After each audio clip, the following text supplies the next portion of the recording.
of the African Gender Equality Moot Court competition entered its second day today, with the 4 teams battling out at the semi-finals to secure a spot in the final competition slated for Wednesday, December 4th.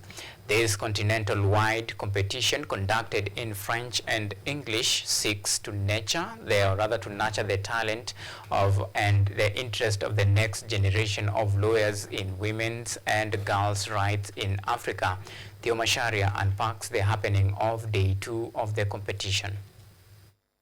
As the third edition of the Africa Gender Equality Moot Court competition entered its third day at Kenyatta University School of Law, the next generation of lawyers in women's and girls' rights in Africa continued to fight their way to the finals of the competition slated for Wednesday, with a key focus of enhancing law students' research, understanding and application of the Maputo Protocol. Out of 16 teams, only 4 were remaining as of Tuesday, with the 4 analyzing and debating issues such as exploitation and surrogacy, legal protections for children, and ethical questions surrounding prenatal rights and surrogacy agreements, in a bid to secure a slot in the finals on Wednesday. Today we've been discussing a case about surrogacy and women's rights, especially in light of the Maputo Protocol and other ratified instruments.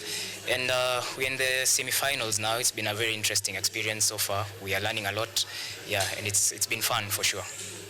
At the beginning of the competition, there were 16 teams, and we have managed to beat 12 of them, since there are only 4 teams in the semi-finals. So another set of students in the competition highlighted the strategies that have kept them at the top of the competitions until the semi-finals. Yes, I think the most important thing is to create counter-arguments. That is, you should anticipate where your opponent is coming from and build your arguments with relation to that. Don't just build your arguments based on only your standpoint. Build it on the weakness of your own argument and the weakness of your opponent's argument, in order to have a more creative legal argument. Or I think for all the rounds, we usually, now his place a bit far from mine, so we make sacrifices for the team. So I think that's a very significant part of our preparation, of our team prep. We make sacrifices for the team. We recognize our efforts not as individuals but as a team. The judges, keenly listening to the students' submission, had this to say.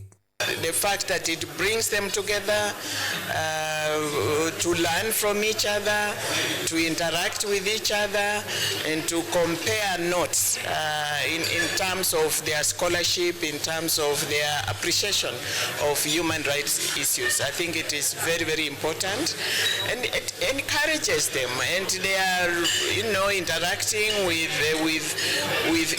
intellectuals and practitioners within that area. It also opens their chances, it opens their opportunities in the world of human rights practice when they come out of law school.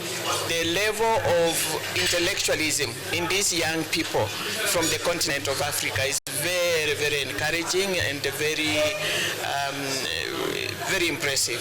The level of engagement that the students have displayed, and this actually shows that we have a bright future in Africa, and Africa is in safe hands, and the Gen Z are actually making us proud in terms of how they engage with the law and how they are actually willing to be agents of social change. The eagerly awaited finals will see the top 2 teams compete to emerge as the winners of the Africa Gender Equality Moot Court competition, hereby grooming legal leaders who will champion the fight for gender equality across the African continent.